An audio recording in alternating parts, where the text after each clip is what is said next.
Bonjour, aujourd'hui nous allons voir comment faire le quotient de deux fractions.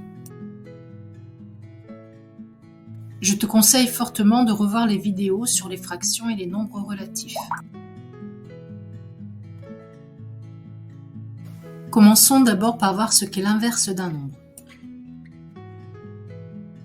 Deux nombres sont dits inverses quand leur produit est égal à 1.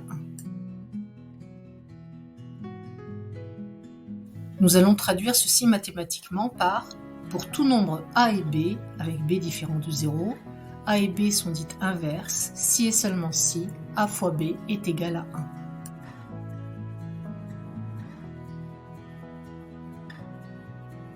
Cherchons la détermination facile de l'inverse d'un nombre. 1 peut être écrit a sur a avec a différent de 0. A sur a peut être écrit a fois 1 sur 1 fois a. Nous appliquons la règle des multiplications de fractions et obtenons a sur 1 fois 1 sur a. Donc a fois 1 sur a. A et 1 sur a sont donc inverses. Nous énoncerons donc que pour tout nombre a non nul, l'inverse de a est 1 sur a. 1 sur 5 et 5 sont inverses, ainsi que moins 3 et moins 1 tiers, par exemple.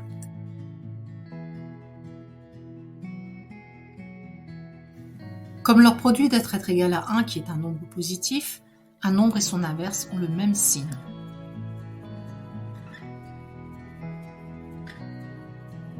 Comment trouver facilement l'inverse d'une fraction ?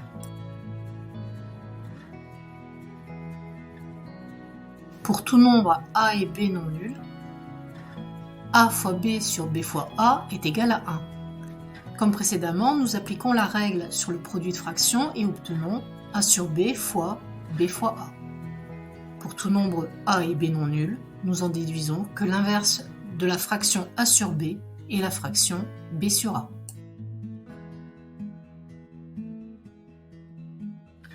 Attention à ne pas confondre les nombres inverses et les nombres opposés.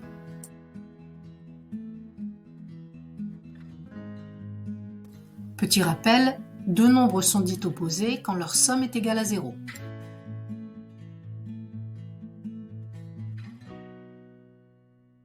C'est-à-dire, pour tout nombre a et b sont dites opposés si et seulement si a plus b est égal à 0.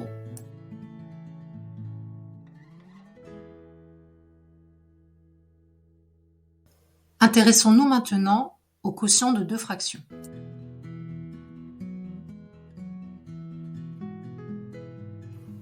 Pour tout nombre a et b non nuls, on a a sur b qui est égal à a fois 1 sur b.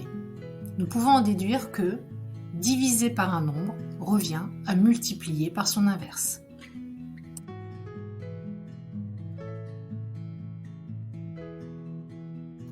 Nous allons en déduire la règle suivante. Pour tout nombre a, b, c et d étant non nuls, a sur b divisé par c sur d est égal à a sur b fois d sur c.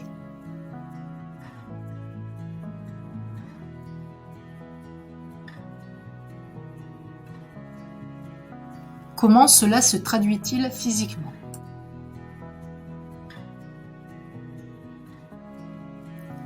Intéressons-nous au calcul de 3/5 divisé par 2/9. Comme tu peux le constater, nous avons dessiné 4 fois le même rectangle. La partie verte de la première figure correspond au 3/5 du rectangle. La partie rose correspond au 2/9 du même rectangle.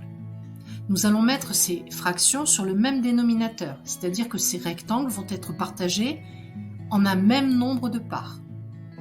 5 et 9 n'ayant rien en commun, le dénominateur commun sera 45. Nous allons donc partager les deux rectangles du bas en 45 parts égales. La partie verte correspond à 27 de ces 45 parts. La partie rose correspond à 10 parts sur les 45.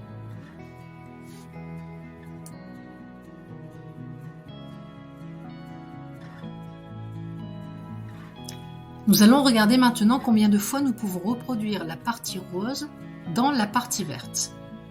Nous constatons que nous ne pouvons reproduire que 2 fois complètement cette partie rose.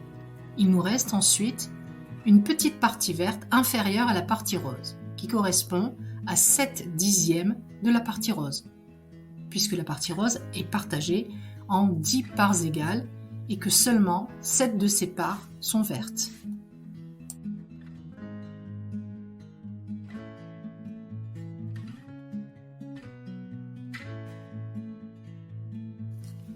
Si nous nous référons au schéma précédent, 3/5 divisé par 2/9 correspondent à 2 plus 7/10. Nous allons les mettre sur le même dénominateur et obtenir 20 plus 7, le tout divisé par 10, soit 27/10.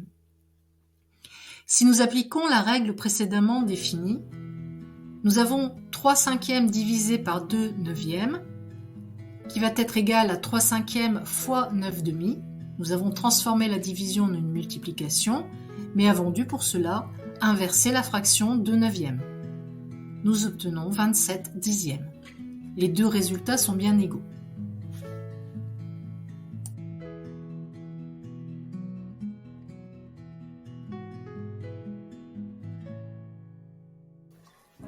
Appliquons la règle de division de fraction au calcul suivant.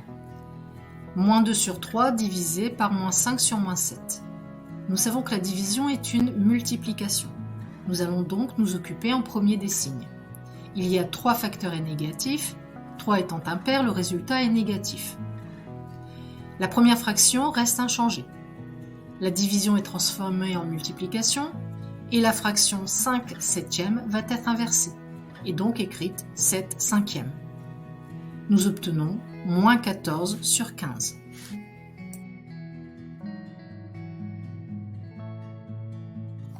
Intéressons-nous maintenant au calcul suivant. 12 sur -5 divisé par -8. La division est une multiplication. Nous allons donc appliquer la règle des signes.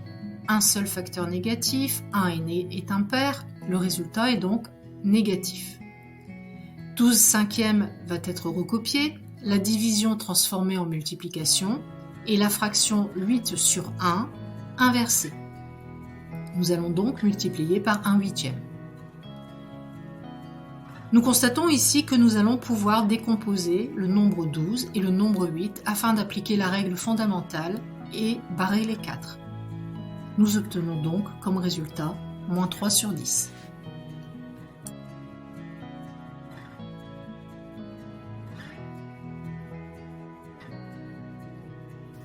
Au revoir et n'oublie pas que si tu apprends tes lois et travailles avec méthode, tu ne peux